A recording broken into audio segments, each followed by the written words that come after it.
If we go to the Icon pliers, these are not the standard handles, and I'll show you why. I showed in other videos that I stripped the original handles off. This is one of those examples that I think there's probably a lot of silicone in this mix because these are very sticky. That's something I noticed even going into Harbor Freight and touching some of the Icon pliers. I really didn't like that texture. I'm not a mechanic and I'm not using these in that type of setting. These are not staying out here in the shop. These stay in my SBLD maintenance bag. But if you were a mechanic and you had greasy hands, maybe that would be a good texture. I know a lot of people do like the snap-on grips, which are pretty similar, but that stickiness was a big turnoff for me. So I went ahead and just wrapped the raw steel in some blue heat shrink, and they're pretty comfortable. It just gives you that kind of vinyl dipped feel, but these are more grippy and not as slick, so that works out pretty good. You can see these are getting marred up already, but you could always easily replace these, and you could change out the colors if you want, so that's kind of a nice advantage.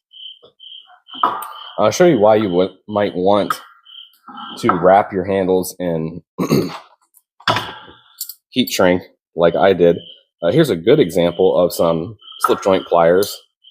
Obviously, slip joint pliers have come a long way. These are from Sonoda. These are my favorite slip joints at the moment.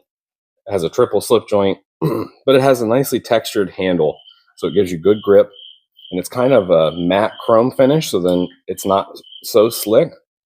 So I really like that. It keeps the handles nice and slim. Obviously, if you're working in cold environments and not wearing gloves, that would not be the best.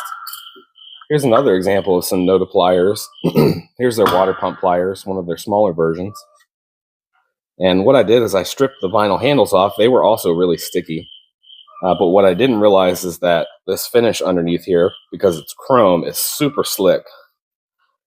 I was thinking maybe I could run them like this with raw handles, but this is just way too slick. You can't even hardly operate the tool like this. So I will eventually put something else on here, whether it's heat shrink or maybe I'll wrap paracord around this and kind of make it like your EDC survival pliers, something that Doc at Last Best Tool would probably appreciate.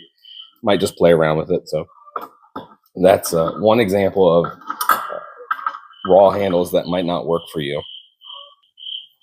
Here's another good example of some raw handled pliers that I really enjoy using. These are the little Work Pro pliers, and they have little textured grooves in here that keep it from slipping in your hand, and it has that matte chrome finish, so it sticks in your hand pretty well. You could obviously put heat shrink on here if you wanted to, maybe if you were using these, around water all the time, but then again, these are going to run